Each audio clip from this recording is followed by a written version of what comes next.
اسلامی جمعیت طلبہ، علم و عمل کا ایک کارواں، جذبوں اور ولولوں کی ایک عظیم داستاں، وہ قافلہ حق کہ جس کا ہر راہی کفر و ظلم کی اندھیری رات میں ایک روشن ستارہ، جنہوں نے اپنی جان ہتھیلی پر رکھ کر ظلم و جبر کے خلاف علم بغاوت بلند کیا، جو عظیم بھی ہیں اور طیب بھی، جو طاہر بھی ہیں اور مجاہد بھی، جن کا دستہ اسلامی انقلاب کا ہراول دستہ ہے۔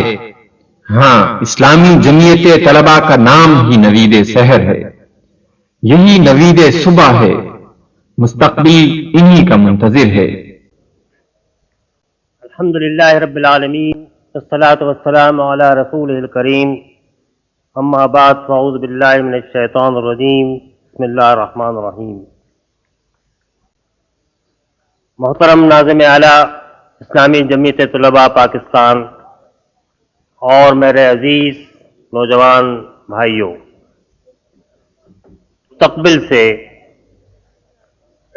دنیا کے مستقبل کے بارے میں گفتگو کرنے کی سعادت نصیب ہو، بڑا مبارک لمحہ ہے۔ آپ خود امت مسلمہ اور عالم کا مستقبل ہیں، اور آپ کے سامنے یہ موضوع چھیڑنا کہ مستقبل تمہارا منتظر ہے، دراصل دونوں چیزوں کو جمع کر دینا ہے۔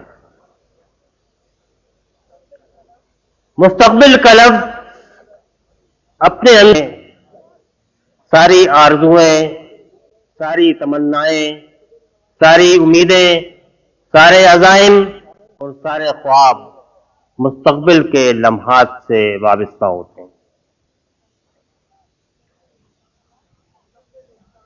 مستقبل انسان کی زندگی کے ساتھ گندا ہوا ہے، لیکن انسان سے بڑھ کر مسلمان، اس کی تو نگاہیں ہمیشہ مستقبل کے اوپر جمی رہتی ہیں، یا کم سے کم جمی رہنی چاہیے،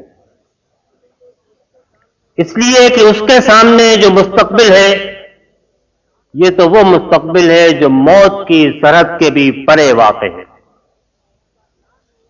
جس کا نام ہی الآخرہ ہے، جو بعد میں آنے والی، مستقبل میں آنے والی زندگی ہے۔ وہاں کی کامیابی، وہاں کا انعام، وہاں کی سرفرازی، یہی مطلوب و مقصود مومن ہے، اور اس لیے مسلمان تو جیتا ہی مستقبل کی فضا میں ہے۔ ہر کام وہ جو آج کرتا ہے، وہ اسی لیے کرتا ہے کہ اس کا پھل کل اس کو مل جائے۔ وہ ہر وقت یہ دیکھتا رہتا ہے کہ وہ کل کے لیے کیا بھیج رہا ہے۔ اگر آج کی کوئی اہمیت اس کے لیے ہے، تو وہ اسی لیے ہے کہ اسی آج کے ذریعے وہ اپنی کل بنا سکتا ہے، وہ کل کے جو موت کی سرحد کے پرے واقع ہے، جس کو اللہ تعالیٰ نے فرمایا وَلْتَنظُرْ نَفْسٌ مَا قَدَّمَتْ لِغَدٍ۔ ہر شخص یہ دیکھتا رہے، نگرانی کرتا رہے کہ وہ آج کل کے لیے کیا بھیج رہا ہے، لیکن کوئی وجہ نہیں ہے کہ ہم اس سوچ کو اور فکر کو اسی کل تک محدود کر دیں جو موت کی سرحد کے پرے واقع ہے، بلکہ موت کی سرحد کے اس پار بھی جو آنے والی کل ہے، وہ مسلمان کے لیے اہم ہے، اپنی ذاتی زندگی میں بھی اہم ہے، اس لیے کہ سیدنا علی رضی اللہ عنہ کے قول کے مطابق مسلمان کا ہر دن گزرنے والے دن سے بہتر ہونا چاہیے، اور اجتماعی طور پر وہ لوگ جو اس مقصد کے لیے جمع ہوئے ہوں کہ دنیا کا نقشہ بدل دیں گے، نیا انسان اور نیا عالم اور نئی دنیا تخلیق کریں گے، ان کی تو ساری کوششیں اور سوچیں کل پر ہی مرتکز ہوتی ہیں، یا ہونا چاہیے۔ تو جو خواب بھی ہم دیکھتے ہیں ان کا تعلق اس سحر سے ہوتا ہے جو صبح کے وقت طلوع ہوتی ہے۔ جو عالم نو دنیا کے اندر بننے والا ہے وہ تو اقبال کے الفاظ میں پردہ تقدیر کے پیچھے پوشیدہ ہے، لیکن مومن کی نگاہ اس سحر کو بے حجاب دیکھ سکتی ہے جس سحر کے لیے انسان منتظر ہے۔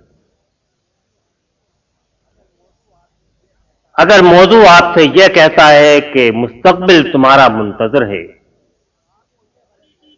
تو آپ کو یہ غلط فہمی نہ ہو کہ مستقبل کوئی ایسی چیز ہے جو کہیں موجود ہے اور آپ کے گود میں آ کر گر جائے گا۔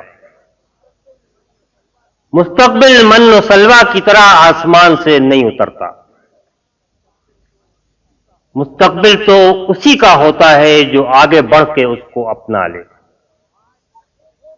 جو آج وہ کام کرے جس سے کل کا نقشہ اس کے خواب، اس کے عزم، اس کی آرزو کے مطابق بن سکے،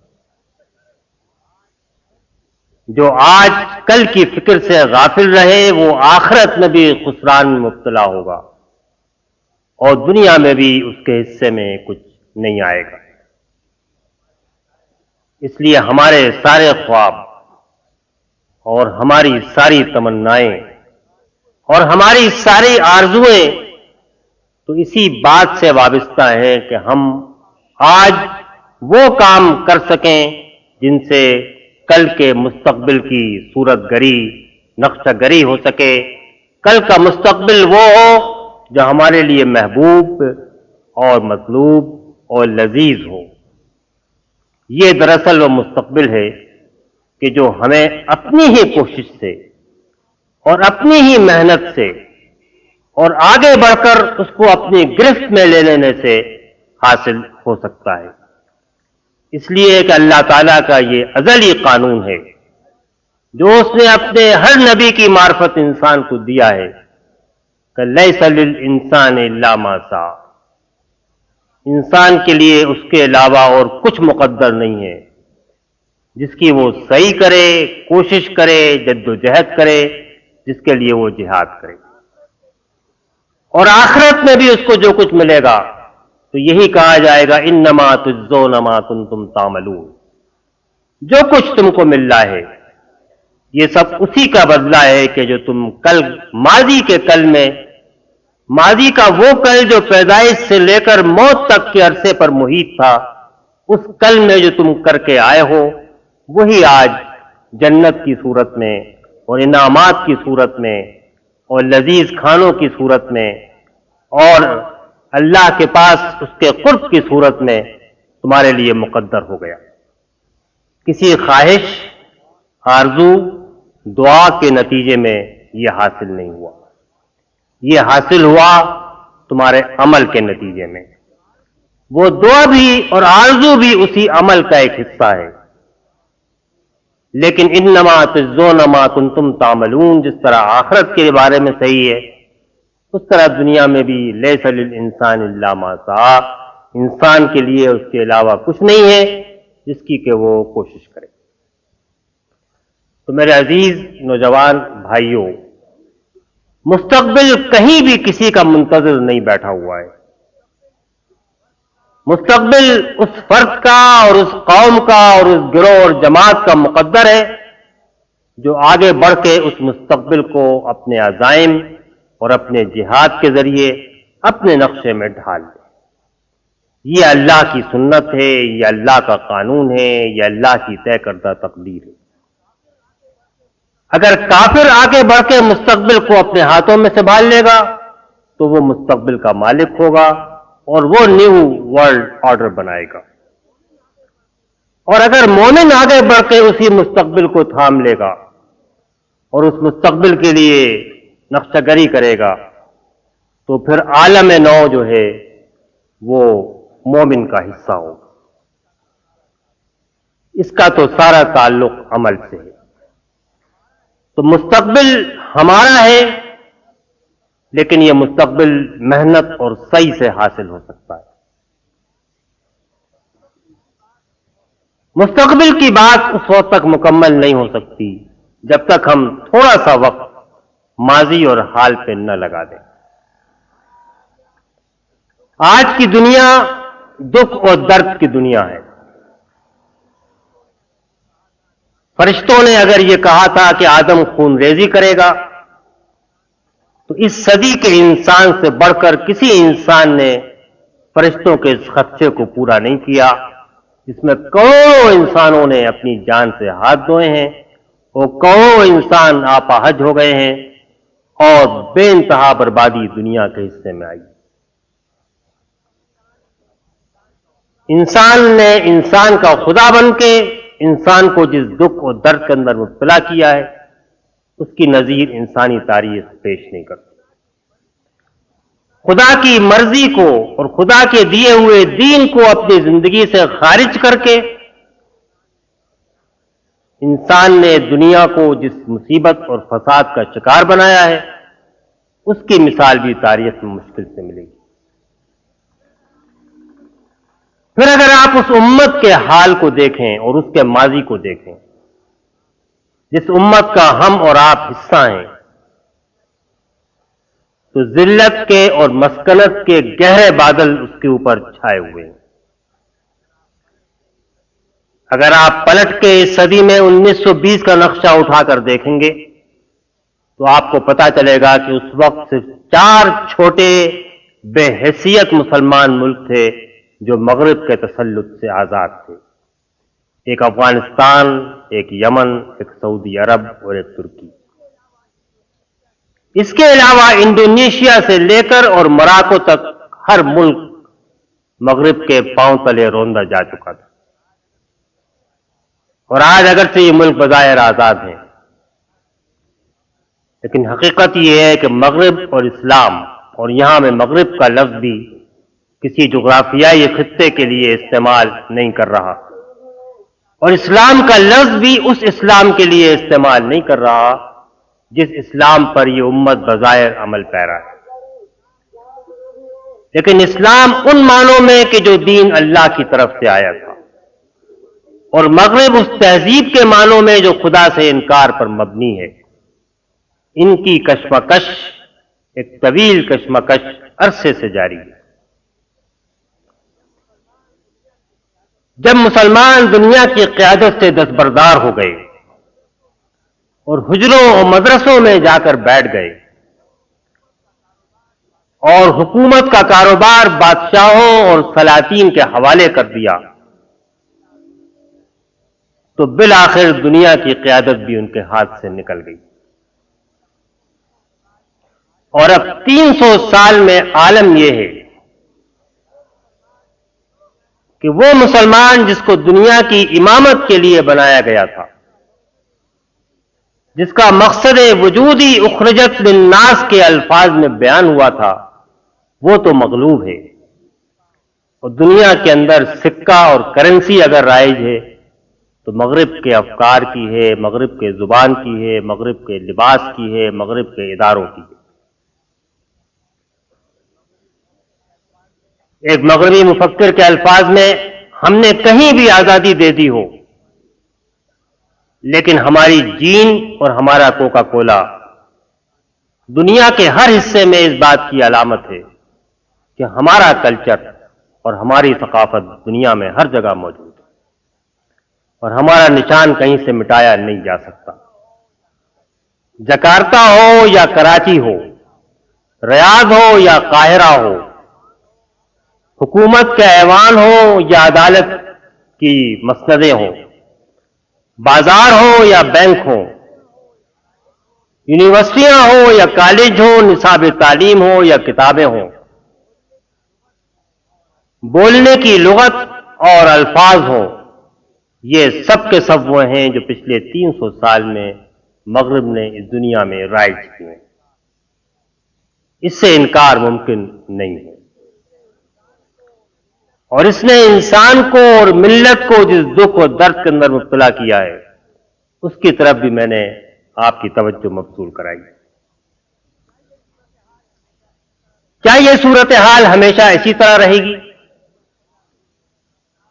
کوئی وجہ نہیں ہے، اس لیے کہ اللہ کے قانون و قدرت میں، جیسا میں نے کہا کہ دنیا کی امامت، عالم نو کی تعمیر اور مستقبل کی کنجیاں اس کے ہاتھ میں ہیں کہ جو آگے بڑھ کے ان کو اٹھانے کا عزم رکھتا ہو،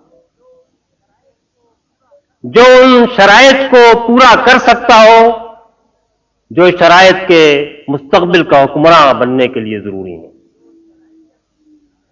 جو صلاحیت اور استعداد سے آراستہ ہو جو خدا کی دنیا کو چلانے کے لیے درکار ہے،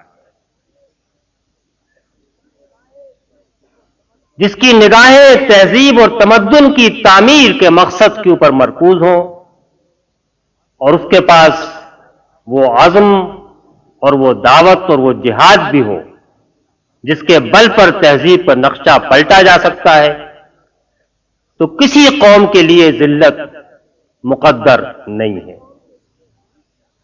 ہر قوم کے لیے وہی چیز مقدر ہے جو وہ خود کمائے،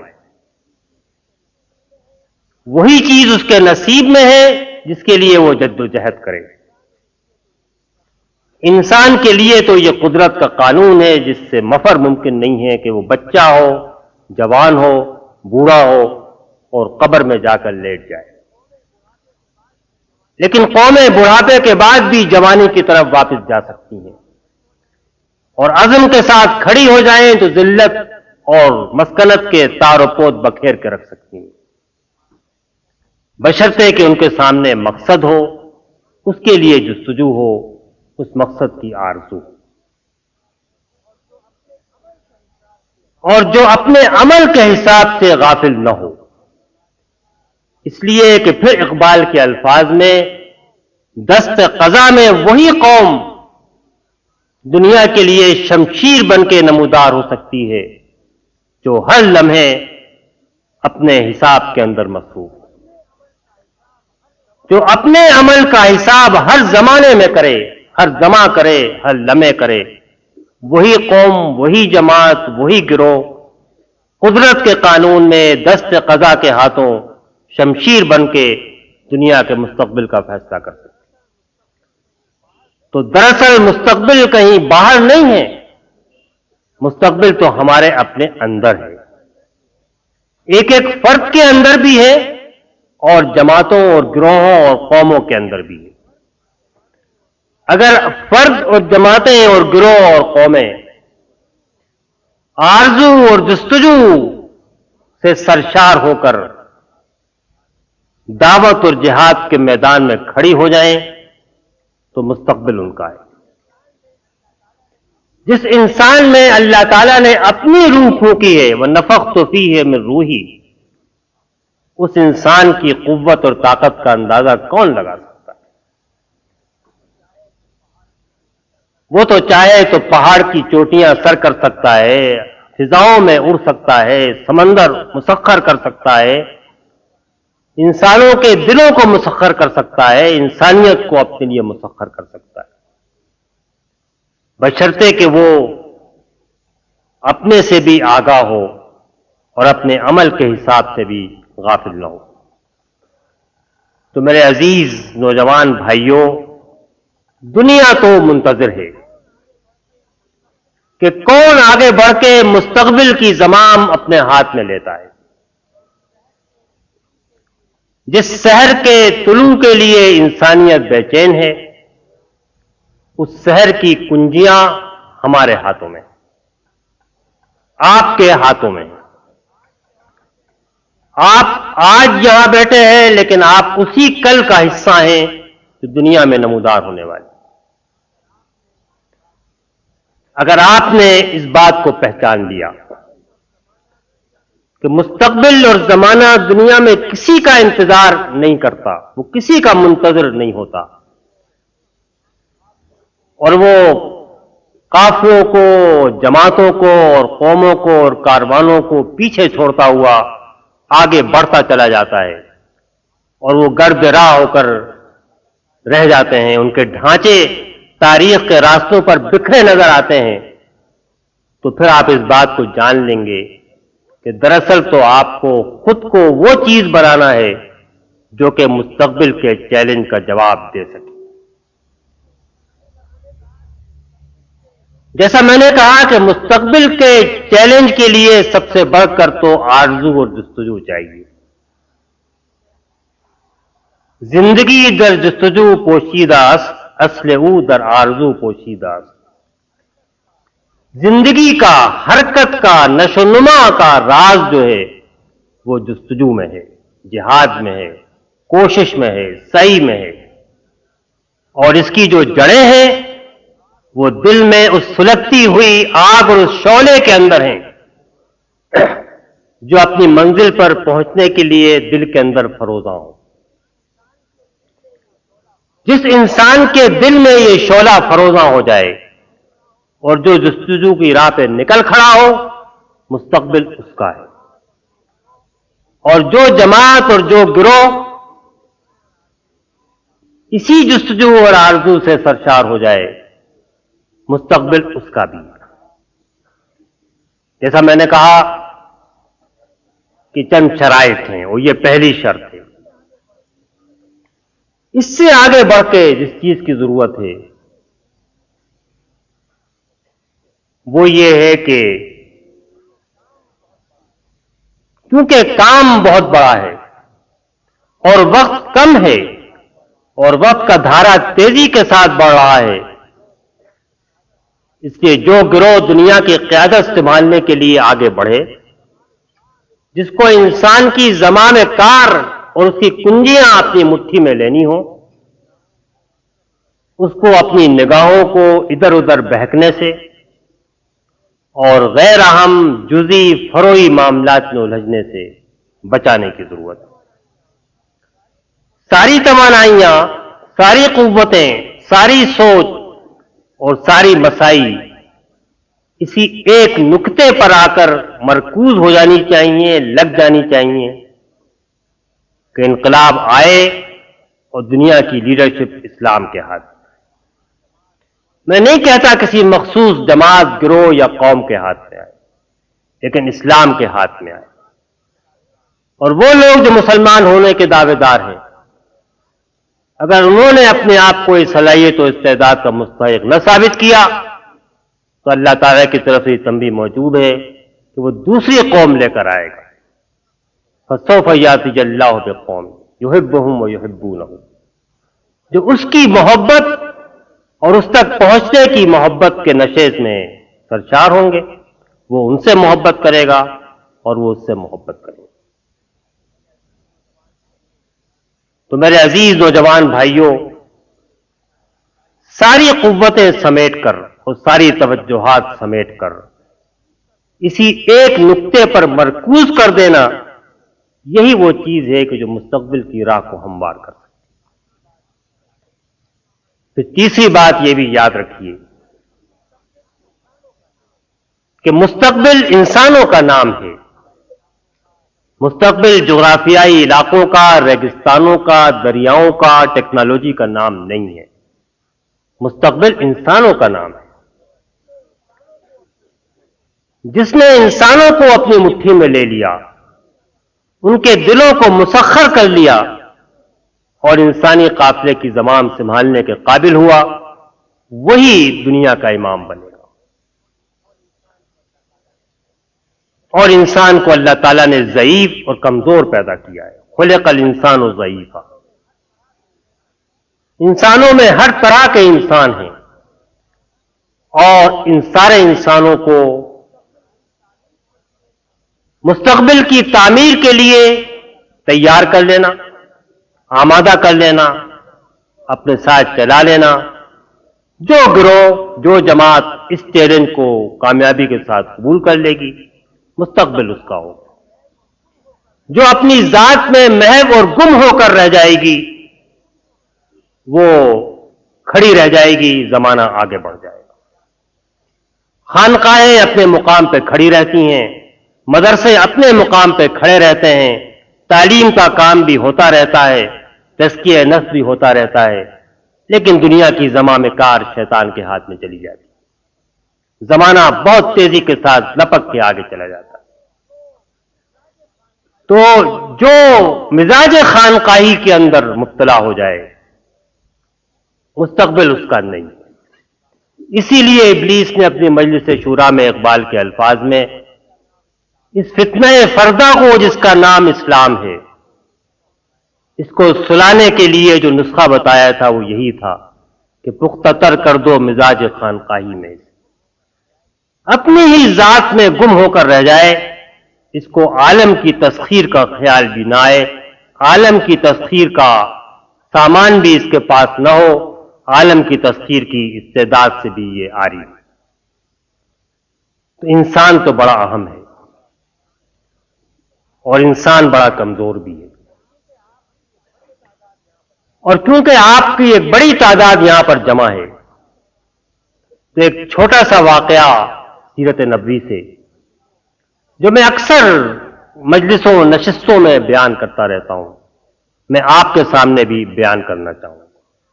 جو سن چکے ہیں ان کے لیے تذکیر کا سامان ہو جائے گا، جنہوں نے نہیں سنا شاید ان کے لیے کچھ سوچنے کا سامان.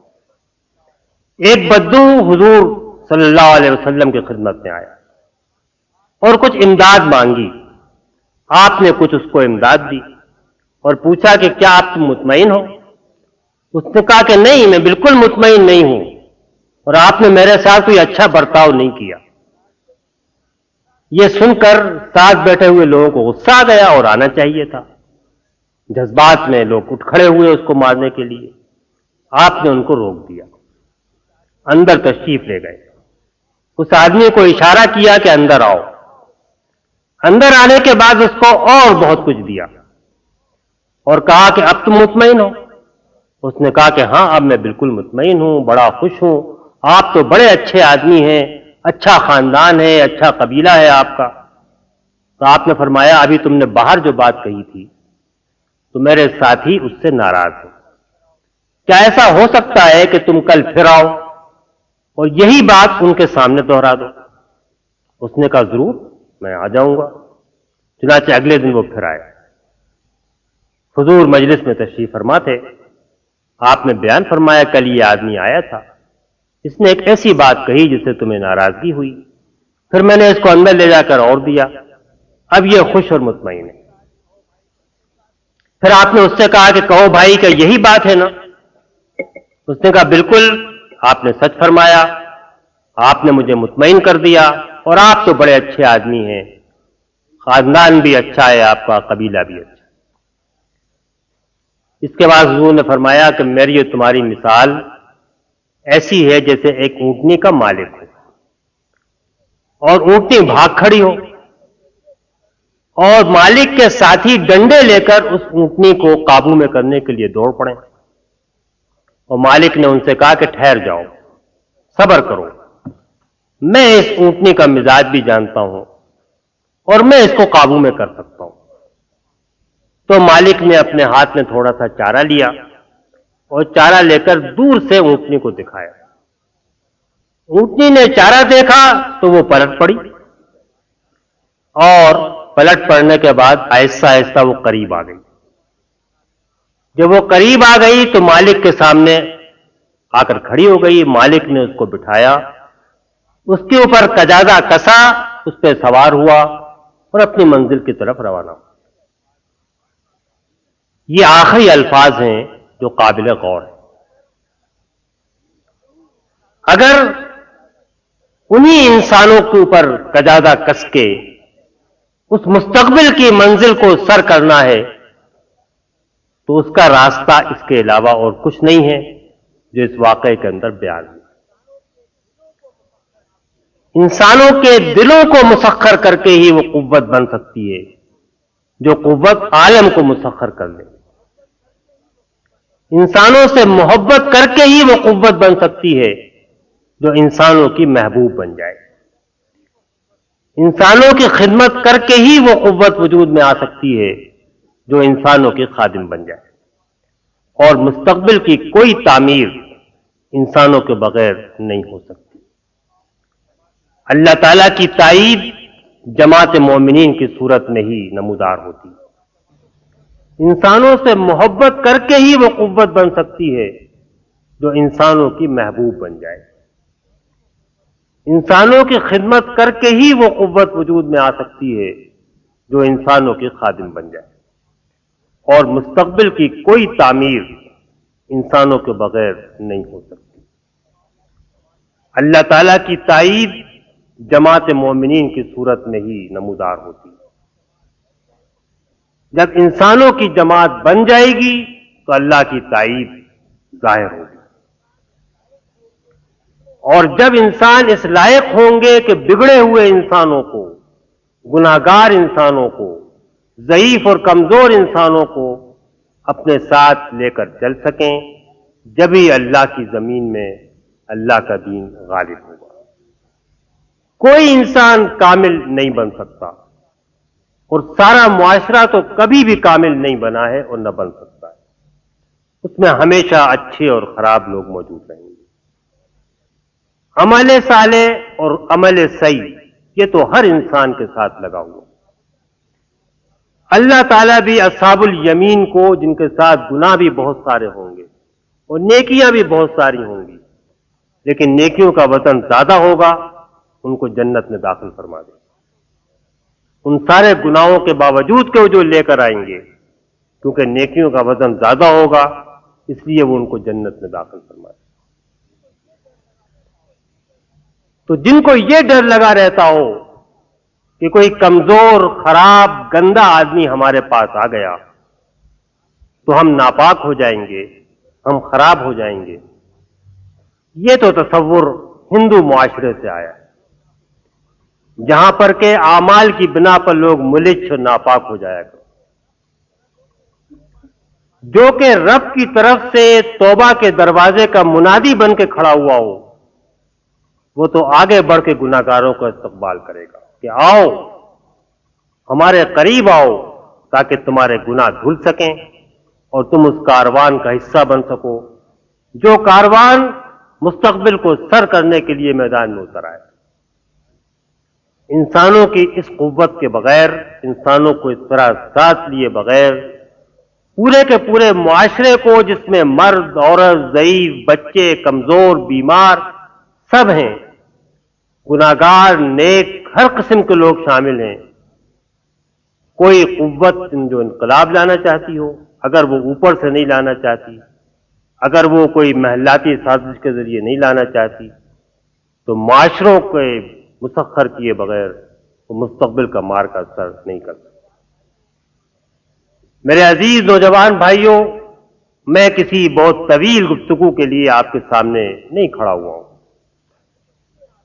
بلکہ میں تو وہ چند بنیادی چیزیں آپ کے سامنے رکھنے کے لیے آیا ہوں، جن کو سمجھنے، قبول کرنے، اختیار کرنے پر میرے نزدیک تحریک کے مستقبل کا انحصار ہے۔ تحریک کے مستقبل کا انحصار اسی پر ہے کہ ہم یہ سمجھیں کہ مستقبل ہمارا ہے، اس یقین سے ہم سرشار ہوں کہ کوئی اس مستقبل کو ہم سے چھین نہیں سکتا، لیکن ہم خود اس کو ضرور ضائع کر سکتے ہیں اگر ہم نے اس کا حق ادا نہ کیا۔ یہ مستقبل کسی کا منتظر نہیں ہے۔ زمانے کی بہاؤ تو ایسا ہے کہ زمانہ بہتا چلا جاتا ہے اور لوگ پیچھے رہ جاتے ہیں۔ یہ مستقبل اسی کا ہے کہ جو آگے بڑھ کے خانقاہی مزاج کو ترک کر کے اور زمانے کی بات اپنے ہاتھ میں سنبھال لی۔ علامہ اقبال اپنی کتاب میں، مشہور صوفی ہیں مولانا عبد القدوس گنگوئی رحمۃ اللہ علیہ، ان کا ایک قول نقل کرتے ہیں، آپ کو بھی اس کو سننے میں بڑا مزہ آئے گا۔ وہ لکھتے ہیں، حوالہ دیتے ہیں کہ یہ آسمان تک گئے محمد عربی اور واپس آ گئے، اگر میں آسمان تک جاتا خدا کے پاس تو کبھی واپس نہیں آتا۔ یہ صوفی کے الفاظ نقل کر کے وہ لکھتے ہیں کہ دراصل یہی فرق ہے پیغمبر اور صوفی کے اندر۔ صوفی کی تو معراج ہی یہ ہے کہ وہ حق کو پالے اور حق میں فنا ہو جائے، لیکن پیغمبر جب حق کو پا لیتا ہے تو وہ انسانیت کی خاطر واپس آتا ہے، اور واپس آ کر وہ اپنے آپ کو تاریخ کے دھارے میں ڈال دیتا ہے اور زمانے کو کنٹرول کر کے اپنے لیے ایک نیا عالم پیدا کرنا ہے۔ یہ پیغمبرانہ کام ہے، یہ پیغمبرانہ چیلنج ہے۔ اور جب تک کہ آپ بھی اپنی نظریں اسی ایک پر مرکوز نہیں کر دیں گے اور فروعی اور جزئی مسائل سے اپنے آپ کو ہٹا کے اسی ایک مقصد سے نہیں لگا دیں گے۔ الفاظ اگر غلط نہ سمجھے جائیں تو سید مودودی کے الفاظ میں اللہ تعالیٰ نے اپنے انبیاء کو اس لیے نہیں بھیجا تھا، اور اگرچہ ذکر تو دو افعال کا ہے لیکن بات ذرا وسیع ہے۔ اللہ تعالیٰ نے اپنے انبیاء کو اس لیے نہیں بھیجا تھا کہ وہ لوگوں سے داڑھیاں رکھوائیں اور ان کے پائچے اونچے کرائیں، بلکہ اس لیے بھیجا تھا کہ ساری انسانیت کو اللہ کی بندگی کے سائے میں اور اس کے تحت لے آئیں۔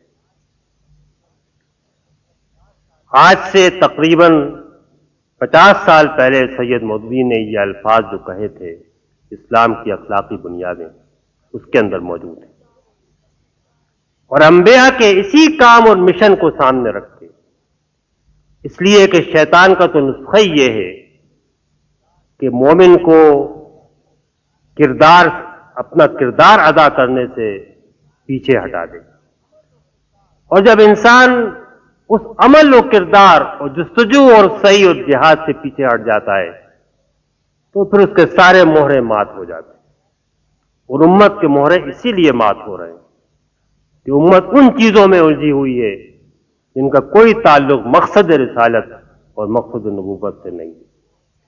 تو وہ جماعت، وہ افراد، وہ گروہ جو کار رسالت کے لیے کھڑے ہوئے ہیں، ان کو بھی اپنی ساری توجہات اسی مقصد رسالت پہ لگانا چاہیے، اور انسانوں کو ساتھ لے کر چلنے کا گر و فن اس شخص سے سیکھنا چاہیے جس نے کہ جاہلوں کو، بدوؤں کو، مخالفوں کو، اپنے چچا کے قاتلوں کو، سب کو اپنے ساتھ اس طرح چمٹا لیا تھا جس طرح کے شہد کی مکھیاں جو ہیں وہ آ کر چمٹ جاتی، اور وہ قوت بنا دی تھی جس نے کہ 100 سال کے عرصے میں اسپین کی وادیوں سے لے کر چین کے ساحل تک محمد رسول اللہ کا پیغام اور اس کی آواز بلند کر دی تھی۔ وآخر دعوانا ان الحمدللہ رب العالمین۔ ایک بھائی کا یہ سوال ہے، اسلامی نظام پر معترضین کی طرف سے سب سے بڑا اعتراض یہ اٹھایا جاتا ہے کہ اگر اسلام ایک بہتر اور جامع نظام ہوتا تو پھر کیوں یہ 30 سال سے زیادہ نہ چل سکا؟ ہم سے اس اعتراض کا جواب بن نہیں آتا، آپ اس پر روشنی ڈالیں۔ اصل میں یہ سوال اور یہ اعتراض تو بہت پرانا ہے۔ جب سے ہم نے یہ کام شروع کیا یہ اعتراض برابر اٹھ رہا ہے، اور اس کا کوئی تفصیلی جواب تو میں اس گفتگو میں نہیں دے سکتا۔ مختصراً میں اتنی سی بات کہہ سکتا ہوں کہ اسلام کے مختلف پہلو ہیں۔ ایک اسلام وہ ہے جو مثالی اسلام ہے، جس طرح ایک مومن وہ ہوتا ہے جو مثالی مومن ہوتا ہے، اور مومن کے مثالی سے کم درجے بھی بہت سارے ہوتے ہیں۔ تو اسلام تو دنیا کا وہ واحد نظام ہے، اور میں یہ لفظ بلا خوف تردید کہہ رہا ہوں، وہ واحد نظام ہے جو اپنی شکل صورت میں مخالفین، معترضین بھی تسلیم کرتے ہیں کہ 30 سال تک چلا، اور کوئی نظام ایسا نہیں ہے۔ کمیونزم تو اس کے انتظار میں رہا کہ وہ اپنی اصل شکل میں ظہور پذیر ہو، اور ظہور پذیر ہونے سے پہلے اس کا سانچہ درم برم ہو گیا۔ ڈیموکریسی، کیپٹلزم آج تک یہ غور کرتے رہتے ہیں کہ ہم اپنے معیار سے بہت پیچھے اور نیچے ہیں۔ تو اسلام کے کو معترضین خود مانتے ہیں کہ یہ وہ نظام ہے جو 30 سال تک چلا۔ پھر اسلام کی حیثیت ایک عمارت کی بھی۔ عمارت جب بن جاتی ہے تو وہ اچانک نہیں منہدم ہو جاتی، کہیں اس کا دروازہ ٹوٹتا ہے، کہیں کھڑکی ٹوٹتی ہے، کہیں دیوار کے اندر سوراخ ہوتا ہے، کہیں چھت ٹپکنے لگتی ہے۔ تو یہ اس قسم کی خرابیوں کی طرف اشارہ کر کے یہ نہیں کہا جا سکتا کہ اسلام 30 سال سے زیادہ نہیں چلا۔ اسلام نے جو تہذیب پیدا کی تہذیب کی جو عمارت بنائی، جو تمدن تعمیر کیا، وہ تو 1000 سال تک دنیا کے اندر غالب رہا۔ اس کی بھی کوئی مثال انسانی تاریخ پیش نہیں کر سکتی کہ کوئی تہذیب و تمدن اتنے طویل عرصے دنیا کے اندر غالب رہا ہو۔ لوگ بدلتے رہے، عرب چلے گئے، سلجوق آ گئے، سلجوق چلے گئے، مغل آ گئے، مغل چلے گئے، عثمانی آ گئے، لیکن اسلام کی تہذیب و تمدن اپنی کچھ اس سے کم شکل میں جو معیاری ہے 1000 سال تک غالب رہا۔ اور آج بھی اگرچہ ریاست اور حکومت کے زمام اس کے ہاتھ میں نہیں ہے، لیکن دنیا کی ایک 5ویں آبادی ہے کہ جس کے اندر اسلام کو قبول کیا جاتا ہے، اسلام کے مطابق زندگیاں تعمیر کی جاتی ہیں۔ تو یہ تو معترضین مسلمان ہیں جو یہ کہتے ہیں، جو غیر مسلم معترضین بھی ہیں وہ بھی ان دونوں باتوں کا اعتراف کرتے ہیں۔ ایک اس بات کا کہ دنیا میں کوئی نظام اتنی تیزی سے دنیا کے اندر غالب نہیں ہوا جس طرح کا اسلام ہوا۔ مشہور منو مسلم محمد اسد کے الفاظ میں سب سے بڑی غیر اسلامی تہذیب کی مثال رومن تہذیب ہے۔ رومن تہذیب کو دنیا میں غالب ہونے کے لیے 600 سال لگے اور مٹنے کے لیے 80 سال درکار ہوئے۔ کمیونزم کو تو غالب ہونے میں آئے ہی نہیں اپنی اصل شکل میں، لیکن 1 سال کے اندر پوری پارٹی اور پورا نظام درم برم ہو گیا۔ اسلام تو 100 سال کے عرصے میں متمدن دنیا کے اندر، جیسا میں نے کہا، اسپین سے لے کر چین تک غالب آ گیا اور 1000 سال تک کوئی اس کو چھیڑ نہیں سکا۔ تو یہ اس لحاظ سے جواب ہے جو آپ معترضین کو دے سکتے ہیں، لیکن جس کا کامی اعتراض کرنا ہو تو قرآن کا حکم یہ ہے کہ ان سے پھر اعراض بہتر ہے بجائے جواب دینے۔